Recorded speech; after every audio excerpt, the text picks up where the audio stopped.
Hi, my name is Amanda Zieba and I'm a Wisconsin author. Welcome to my channel, Reading with the Word Nerd. I'm going to do something a little bit different for my first chapter video today and share with you a book that hasn't even been published yet.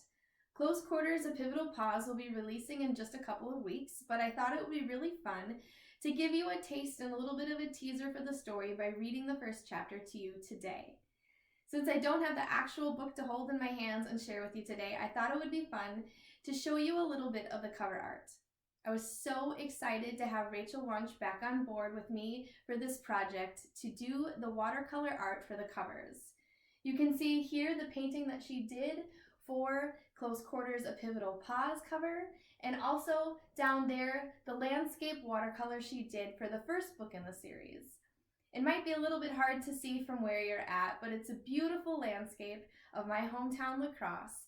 And then you can also see next to it the book cover that I designed on Canva using Rachel's original art. I'm so pleased with the way that these pieces have turned out and the way that they really complete the storyline in a gorgeous and visual way.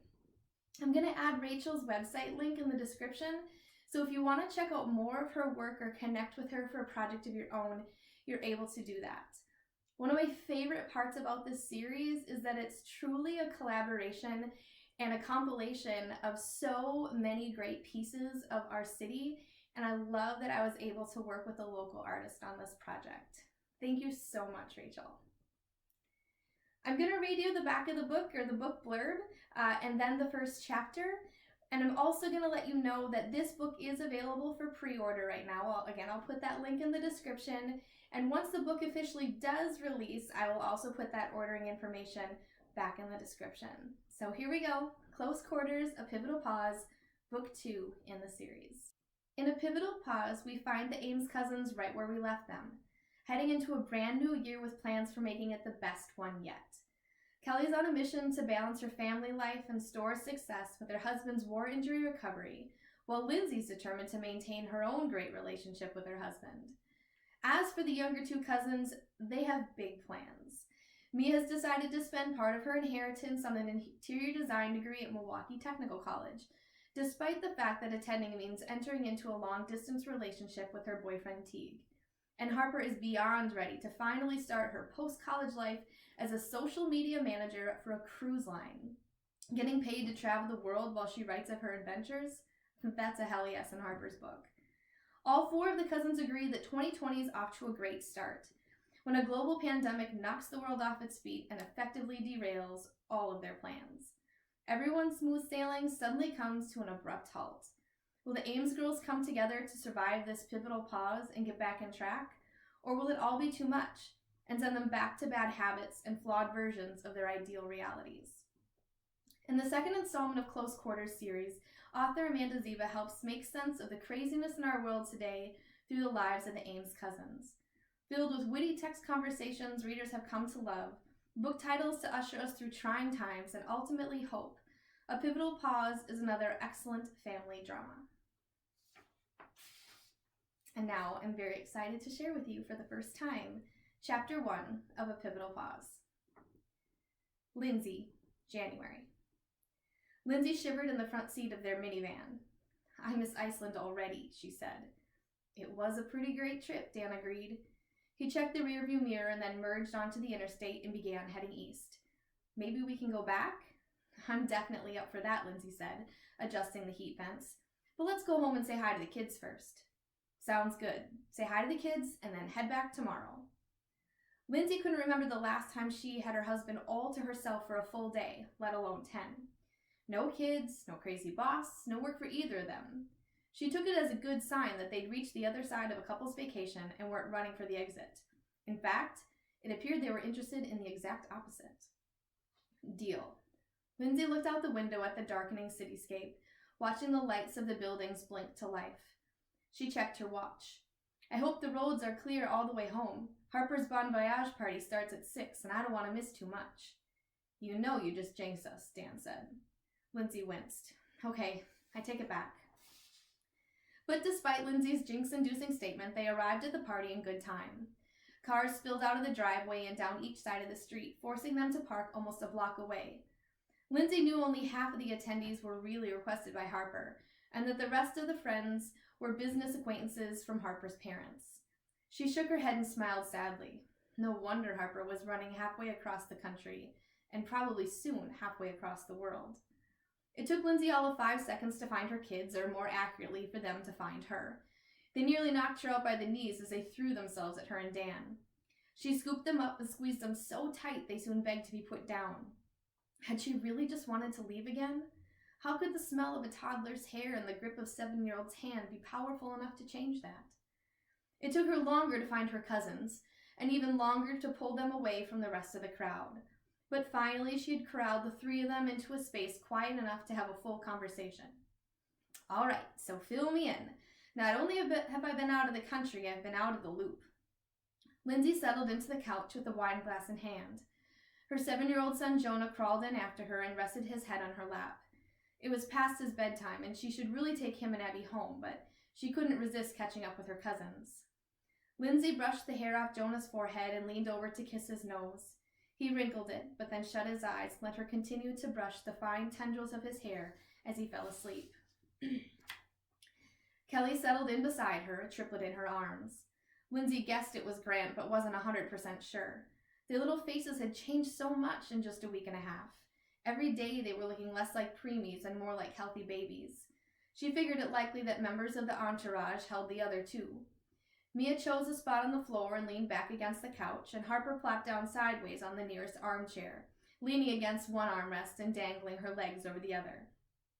You're not the only one who needs filling in, Lindsay said. Between the general chaos at the King Street house and these 2 whirling dervishes with suddenly busy schedules, she gestured to Harper and Mia, I'm not sure even those of us who live together know all the details. Harper, you go first with your fancy new job. Do you want the version I told my parents, or the one I tell my friends? Harper asked. She took a sip from her refreshed cocktail and waggled her eyebrows mischievously. Parents, Lindsay said, at the same time Kelly and Mia said, friends. Harper rolled her eyes. As a member of the Holiday Haven social engagement team, it is my job to document the cruise ship experience of travelers and share it via several mediums and platforms with the goal of escalating the desires of, capturing the contact information for, and increasing the bookings of future travelers. Very impressive, said Lindsay. And the friend version, Kelly asked. Basically, I'll get paid to travel around the world taking pictures and writing about it, while gaining valuable professional and life experience. You are such a brat, Mia said, giving Harper's foot a playful kick. The liquid in Harper's glass, that likely included rum, sloshed dangerously. Hey, she protested. Okay, a lucky brat, Mia amended and blew her a kiss. Where do you travel first, Lindsay asked. First, I report to the Holiday Haven headquarters in Miami and go through a week and a half of orientation. My first cruise is just a little one, 3 days to the Bahamas and back to get my sea legs. But then I go on a 13-day Mediterranean trip that will include stops in Spain, France, and Italy. Oh man, Kelly sighed. Mia's right. You are a lucky brat. I'll send you postcards? Harper said by way of concession. I think I'd prefer limoncello and leather handbags, Mia said. Harper nodded. I'll do my best. Okay, who's next? Lindsay asked. Mia, tell me about school. Well, it isn't exactly Italy, but I'm excited about it. I decided on a 2-year interior design degree at Milwaukee Tech. When do classes start? Kelly asked. Last week of January, but I move into my apartment next week. Need any help moving in? Lindsay asked, but then immediately withdrew her offer. Shoot, I take that back. I just got home. I need to check my schedule. I can't even remember what's on my work calendar, and the kids... Mia held up her hand. It's okay. I've actually got it covered. Your mom driving down with you? Kelly asked. No, Teague is. Mia blushed as a chorus of oohs came from her cousins. So that's still going good then? Lindsay asked. If you're asking if I've managed to keep my very grown-up relationship afloat for the 10 days while you were gone, the answer is yes. Definitely yes. I'm so happy for you, Lindsay said. I guess that just leaves you, Kel. Anything new? Other than worrying about how much I will massively miss Mia and Harper once they move out? Nope. I'm still the same mommy milking machine I was when you left. They all laughed, which woke Jonah and Grant. Both started crying. And I guess that's my cue to finally head home, Lindsay said and stood. But you didn't get a chance to tell us about your trip, Kelly pointed out. Lindsay looked at the crying boys and said, "Okay, here's the quick recap. We saw gorgeous waterfalls and the coolest black sand beaches. We stood on a glacier and a volcano. And on our last night, we got to see the most amazing display of northern lights. You have to put it on your bucket list." "It sounds incredible," Mia said. "You took tons of pictures, right?" Harper asked. Lindsay nodded. "So many. And there's much more to tell, but I really should head home. I'll call you girls tomorrow and we can catch up some more." Lindsay scooped up her son, kissed her nephew and her cousins on the cheeks, and went to find the rest of her family.